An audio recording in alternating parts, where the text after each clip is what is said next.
Vamos a tratar de dar un recorrido rápido porque el tema es bastante amplio, pero vamos a dar pinceladas sobre las emergencias y urgencias oftalmológicas evaluadas por el pediatra, porque entendemos que ustedes son el primer eslabón en el manejo de estas emergencias. Y un buen manejo de inicio significa un buen éxito al final, cuando ya el paciente está tratado por su emergencia y por su urgencia.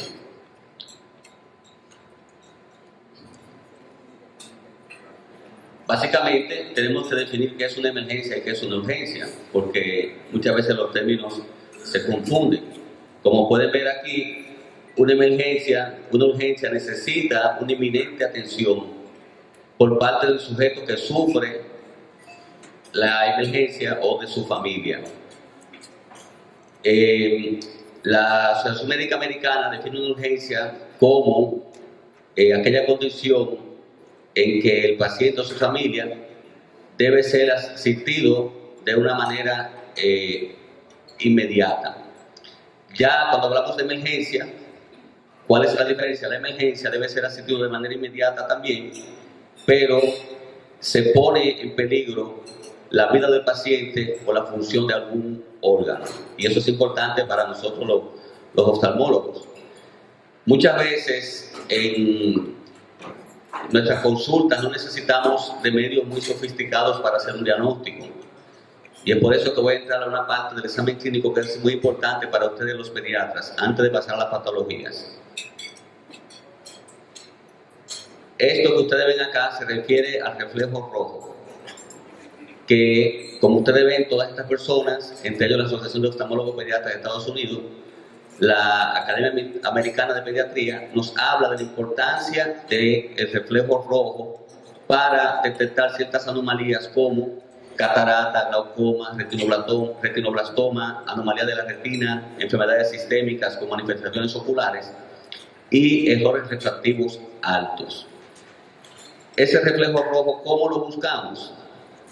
Básicamente, todos tenemos un oftalmoscopio directo. Ese oftalmoscopio lo vamos a colocar a 60 centímetros del paciente. Vamos a enfocar los dos ojos con la luz. Debemos tener una luz tenue o oscura la habitación y vamos a enfocar con el oftalmoscopio, dándole al aumento del oftalmoscopio hasta que se enfoquen ambos ojos. Aquí, como pueden ver, esto es un reflejo rojo normal, anaranjado totalmente. Aquí pueden ver un reflejo rojo normal y aquí podemos ver una leucocoria o una pupila blanca, que eso puede sugerir más o menos 15 patologías, entre ellas la más importante que tenemos nosotros que buscar siempre, que es el retinoblastoma, que es el gran simulador. Y aquí podemos ver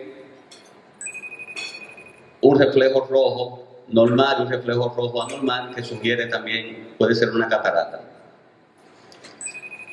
Aquí sí mira rojo. Es importante que nosotros logremos grabar este slide en nuestras mentes para cuando estemos buscando ese reflejo rojo poder llegar a múltiples diagnósticos. Entre ellos tenemos aquí, por ejemplo, puede ser un defecto refractivo, aquí puede ser una catarata, aquí vemos cicatrices en la córnea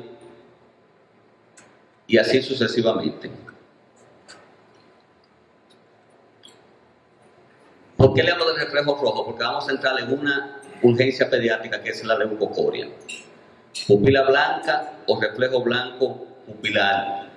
Como podemos ver en esta diapositiva, es un pacientito que tiene un retinoblastoma y aquí un pacientito con un retinoblastoma.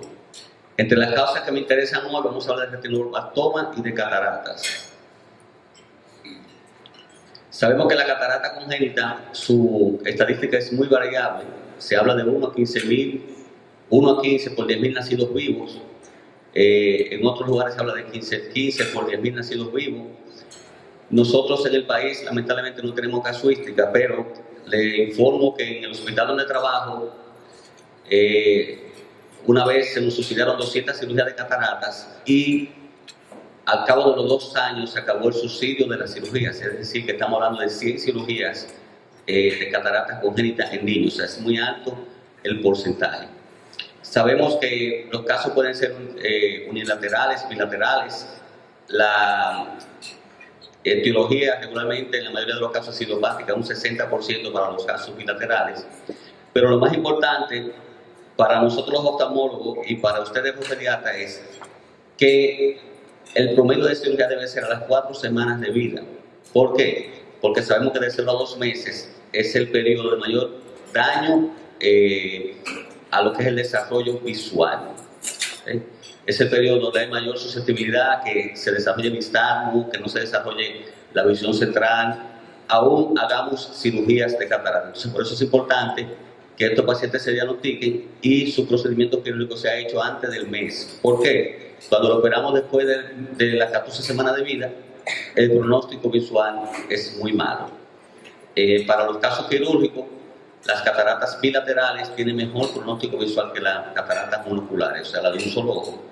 Aquí pueden evidenciar una catarata, ahí no necesitamos reflejo rojo, y aquí podemos ver una catarata bilaterales. Aquí hay múltiples tipos de cataratas congénitas que no voy a entrar en detalle. Básicamente pueden ver toda la morfología de las cataratas. Puede ser desde un punto una catarata foral posterior, anterior, como puede ser una catarata total, una catarata zonular, una catarata subcasular posterior, etcétera, etcétera.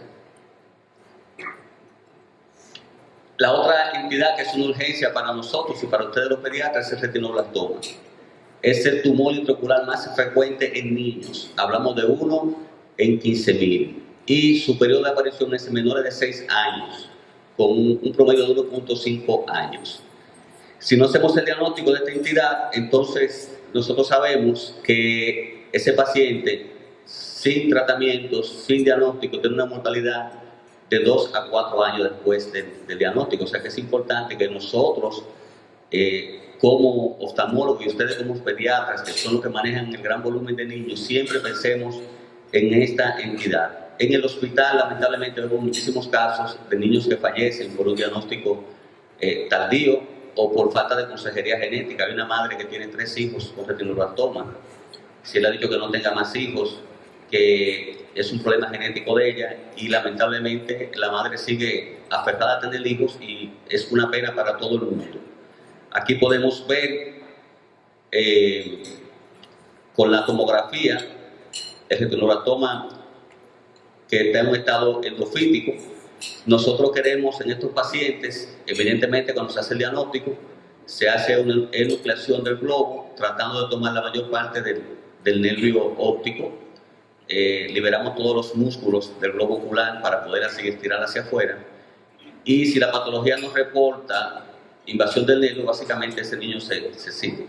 Esto es para los casos monoculares. Lamentablemente los casos bilaterales, su pronóstico de vida es mucho menos, porque sabemos que siempre va a haber aparición de un tumor en otro lugar antes de los 15 años. Entonces es importante para nosotros el diagnóstico temprano de esta enfermedad. Aquí puede ver un niño muy sonriente con un retinoblastoma. Es importante el síntoma que nos dicen los padres, la famosa pupila de gato, cat eye, como se dice en inglés. Mi hijo le brilla los ojos de noche como si fuera un gato. Eso tiene que ser para nosotros luz y saber que ahí tenemos problemas. En años anteriores se hizo una campaña, el Hospital INDEN hizo una campaña de poner carteles en todos los sitios explicando lo del reflejo rojo. Si tu hijo tiene un reflejo blanco de noche, debes referirlo a un oftalmólogo. Lamentablemente esa campaña ya está en desuso. Alguien tendrá que asumir la responsabilidad de esa campaña. ¿Qué pasa con el retinoblastoma? El retinoblastoma es el gran simulador. Ojo con esto. El retinoblastoma puede tener pupila blanca, puede simular una catarata, puede simular un desprendimiento de retina, puede simular una tosocariasis, puede simular una vitreitis, puede simular un defecto refractivo alto, puede simular un estrabismo, puede simular, tuve un caso así con una celulitis orbitaria, preorbitaria, puede simular un glaucoma. Aquí vemos cómo aparece un desprendimiento de retina, aquí vemos cómo aparece un lipema idiopático. La primera causa de sangrado idiopático en los ojos, sin etiología conocida, es el retinoblastoma. O sea que cuando ustedes tengan esto, no piensen simplemente en un trauma, piensen que detrás puede haber un retinoblastoma. Puede simular una uveitis. Aquí vemos cómo hay siempre ya el retinoblastoma en la cámara anterior y aquí vemos cómo tenemos un hipopio. O sea que dicen los libros de oftalmología, como usted tenga un estrabismo, lo primero que tiene que descartar es un retinoblastoma. O sea, fíjense cómo exageran, pero exageran para que tú pienses en la entidad, no es que es así, sino para que tú pienses que ahí puedes tener el gran simulador. Otra de las causas que es una urgencia en oftalmología, y ustedes son los primeros que reciben ese paciente, es el glaucoma congénito. Yo tuve un paciente de provincia que el niño duró 15 días sin abrir los ojos y realmente nunca tuvo un referimiento. Entonces, tenemos que pensar en eso, porque el glaucoma congénito es sumamente agresivo. Estamos hablando que si no diagnosticamos a tiempo, en un mes ya ese niño tiene las pupilas totalmente blancas por el edema corneal, así como vemos aquí en este niño. Podemos tener en estos casos un aumento del diámetro corneal, los ojos en un inicio cambian de color, se ven azules, y los padres se sienten muy contentos porque sus hijos tienen los ojos azules, sin saber qué es lo que anda por detrás. O podemos tener entonces también un buftalmo, como se ve aquí, donde ya hay un aumento del diámetro corneal o un aumento del diámetro corneal asimétrico. Entonces, no tenemos que ser oftalmólogos para hacer este diagnóstico. ¿Por qué? Porque hay una tríada que es importante y es que el niño que tenga lagrimeo como síntomas, molestia a la luz y que no abra los ojos, esa tríada sugiere un glaucoma congénito. Entonces, ojo con esto, porque yo recuerdo cuando los niños duraban 3 o 4 días para abrir los ojos. Ahora todos nacen con los ojos abiertos. Entonces, pensemos en esta patología cuando tengamos un niño que no abre los ojos, un niño que tenga molestia a la luz, que el padre te diga, cuando yo le prendo la luz, el niño cierra los ojos y no lo abre, o que esté prácticamente con los ojos cerrados, como se ve aquí este niño, que no lo puede abrir. Aquí tenemos el lagrimeo, es típico por el edema y la erosión corneal. Hay, sin embargo, que hacer diagnóstico entre glaucoma congénito y el trauma propio del canal del parto, porque el glaucoma congénito da unas características típicas que son estas, es cuando se rompe la décima de la córnea, que son las famosas estrías de Hart, o como se dice en forma de bigote de gato, o el trauma propio del parto, donde este niño, por el traumatismo del parto, recibió una laceración corneal. Evidentemente, si tiene una laceración no va a abrir el ojo porque le molesta. Entonces tenemos que hacer un diagnóstico diferencial con esta entidad.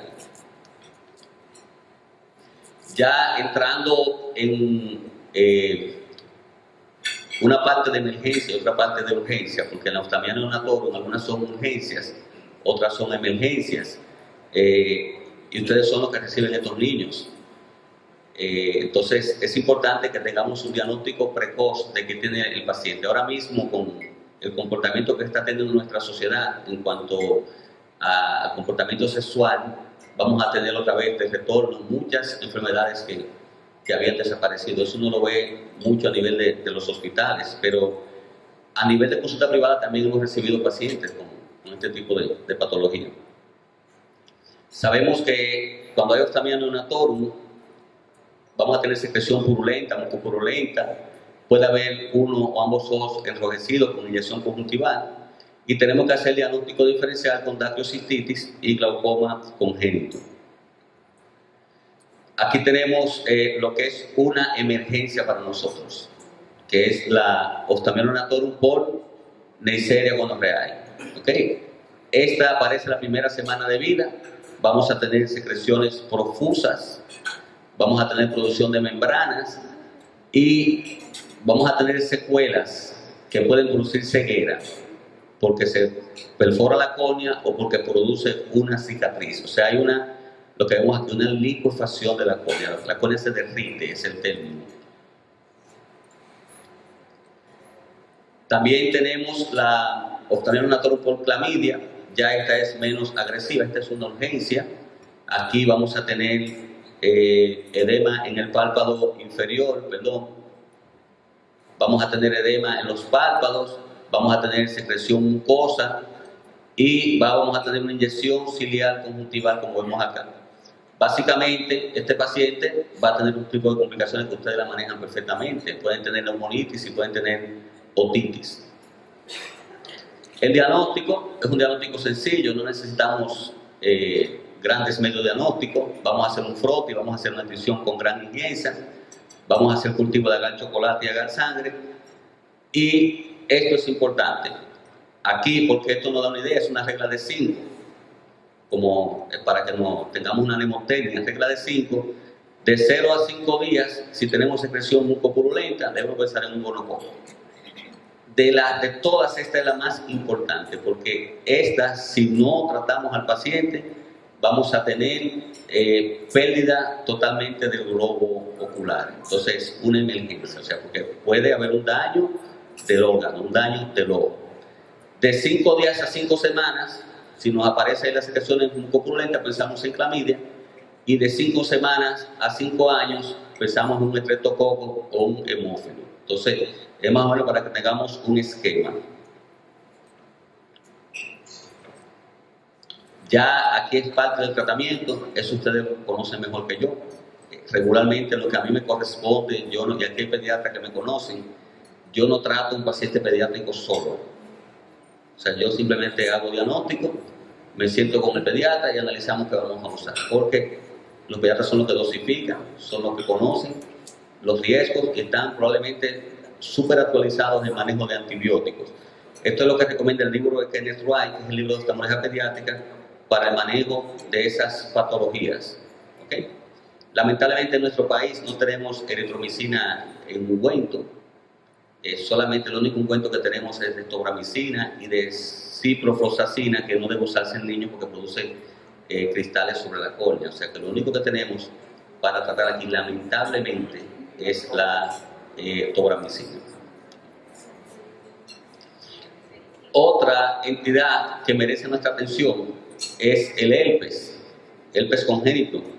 Hace aproximadamente 3 años tuve un niño en la clínica que llegó con ambas córneas prácticamente derretidas, se ulceraron, y el niño prácticamente nació ciego. Nos estuvimos rompiendo la cabeza hasta que finalmente se hizo el diagnóstico de herpes. La madre tenía los 2 tipos de herpes.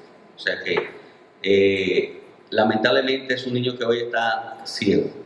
Entonces sabemos que el tipo 1 puede producir lesiones oculares, que estas lesiones pueden ser diseminadas, podemos tener atrofia óptica, podemos tener cataratas, o pueden ser localizadas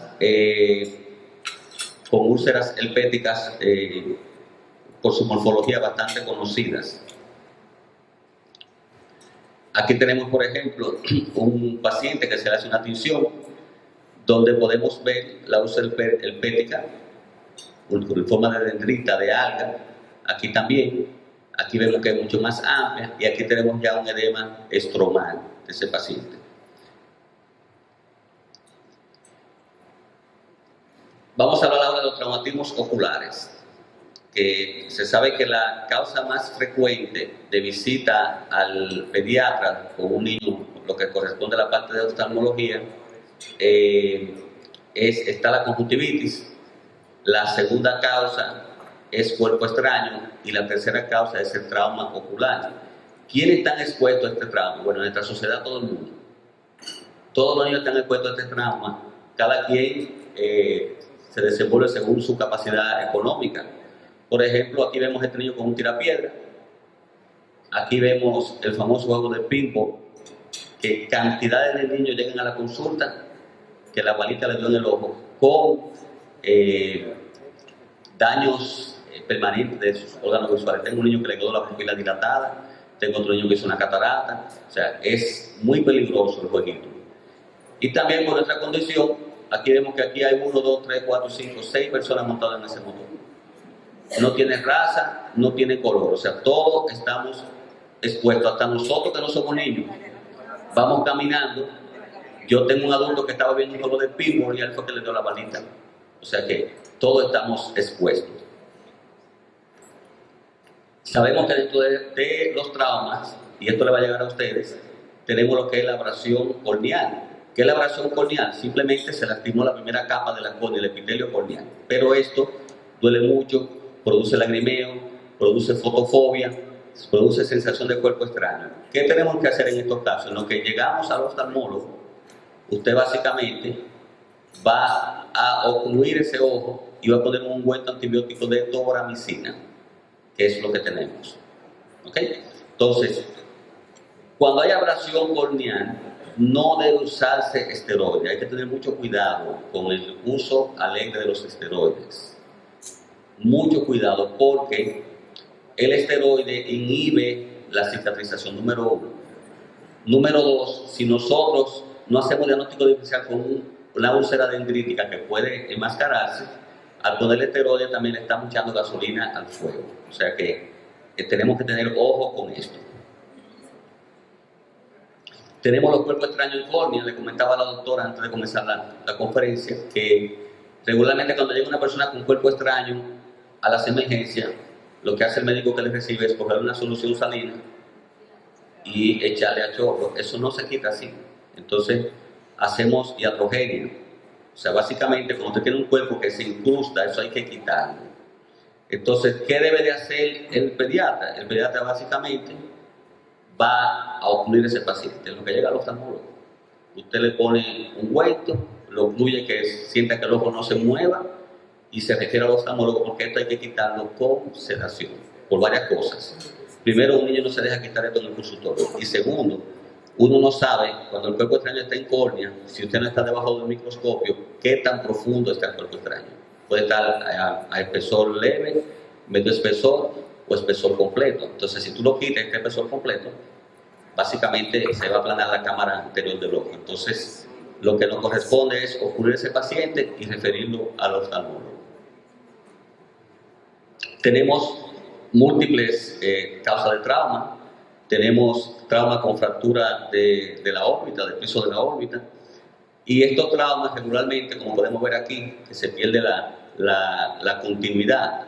Aquí, perdón, se pierde la continuidad.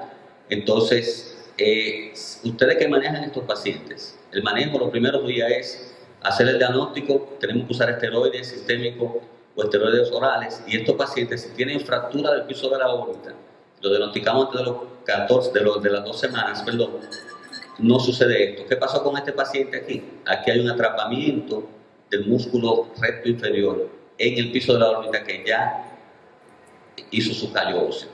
Lamentablemente ahí no podemos hacer nada con este ojo. Por más que lo liberemos, hay una parte del músculo que se quedó en el hueso. Entonces tenemos que limitar el movimiento de este ojo. Y eso puede evitarse con un diagnóstico y manejo quirúrgico temprano. O sea, debemos referirlo al oftalmólogo. Ya tenemos múltiples traumas cerrados, que esto ustedes pueden hacer diagnóstico también. Aquí tenemos sangre en cámara anterior, lo que se llama IPEMA. Todo niño con IPEMA debe ser evaluado por un oftalmólogo. ¿Por qué? Porque regularmente con esta IPEMA tenemos un aumento de la presión intraocular. Si tenemos un aumento de la presión intraocular, va a haber lo que se llama una hematocórnea, porque el glóbulo rojo se desgrada y la parte el hierro del glóbulo rojo se imprende en la córnea.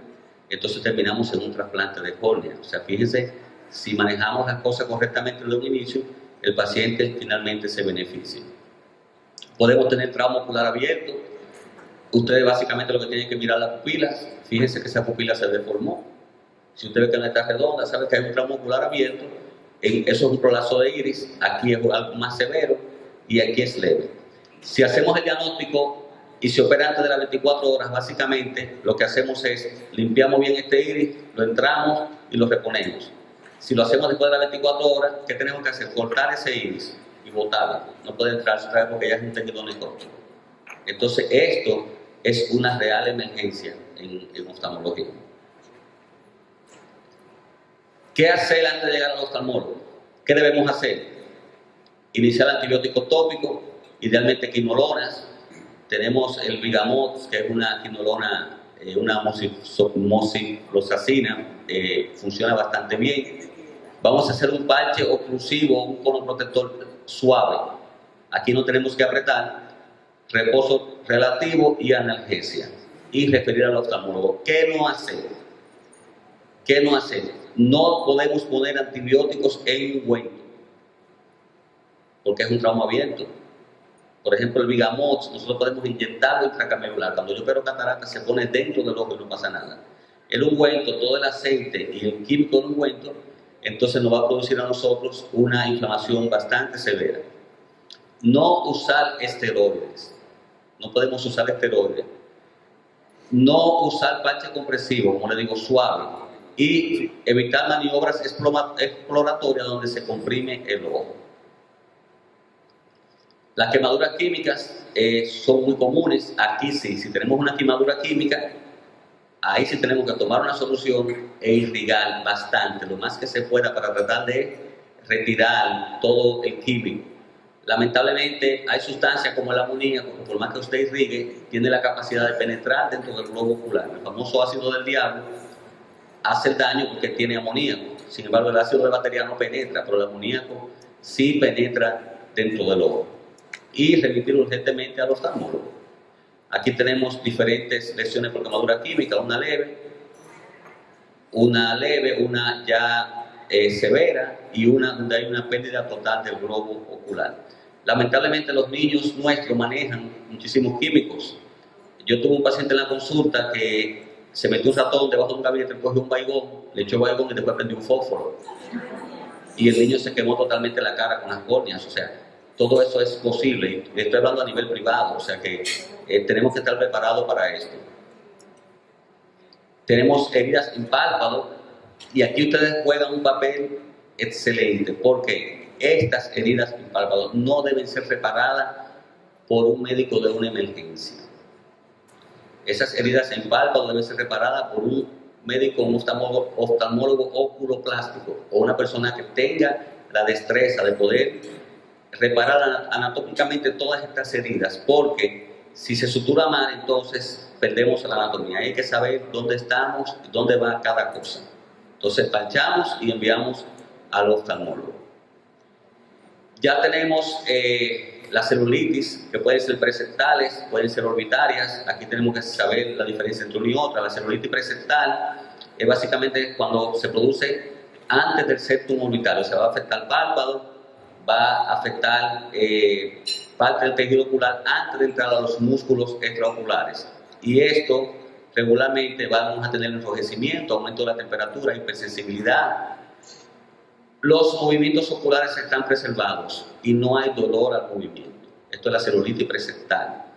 Quienes hacen el diagnóstico son ustedes. Yo regularmente no veo celulitis en mi consultorio que no me llegue a referir a por un pediatra de la clínica y la manejamos en conjunto. Entonces, ¿por qué? Porque hay unos signos que uno como oftalmólogo tiene que buscar. Mientras esté presentada la celulitis no hay ningún problema, porque este paciente regularmente se maneja y salimos airosos. Ahora, cuando ya tenemos una celulitis orbitaria, quiere decir que ya entramos dentro de la órbita con afección de los músculos, vamos a tener, como vemos en este niño, proptosis, vamos a tener los movimientos oculares comprometidos, vamos a tener una reacción pupilar anormal aferente, con un defecto aferente y dolor al movimiento del globo, además de todos los síntomas de celulitis presentale. Fíjense que este niño, este ojo es el que está bien, fíjense cómo ese ojo está desplazado hacia abajo. Probablemente hay un absceso en la parte superior de la órbita que está empujando el globo. Para la etiología sabemos que regularmente cuando es menores de 6 años, la cosa más frecuente es una hemofiloinfluenza, y mayores de 6 años es un estreptococo, regularmente. Ojo con esto, la sinusitis adyacente es la causa más común de celulitis presentale y orbitaria. O sea que regularmente yo para una celulitis presentale no mando a hacer una tomografía. Se maneja según la clínica. Ahora, si ya yo tengo limitación de los movimientos oculares, mando a hacer una tomografía porque no podemos encontrar con esta sorpresa, que es un absceso. ¿Okay?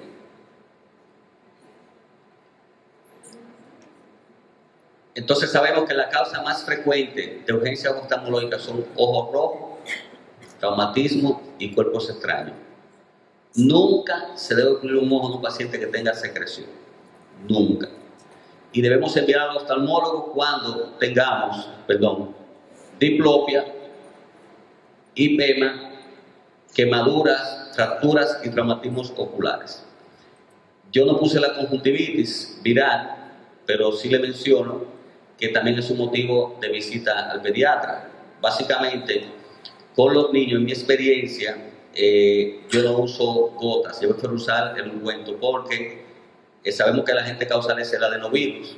Dependiendo de la cepa que dé al paciente, tú puedes tener queratitis, puedes tener evolución de membranas. En los niños es más común las membranas. Entonces, como ese es un paciente que yo no puedo dar un seguimiento de poder poner una lámpara de hendidura, yo no me atrevo a poner un medicamento de esteroides. Un adulto, sin embargo, para conjuntivitis yo uso esteroides. Lo manejamos con ungüento, porque el ungüento evita la producción de membranas.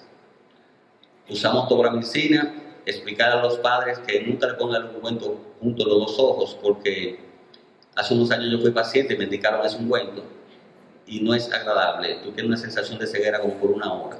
Entonces, yo les recomiendo que lo pongan en un ojo una hora y en el otro ojo a la otra hora para ayudar al paciente. Básicamente este es el recorrido que quise hacer. Yo encontré esta gracia que me gustaron muchísimo.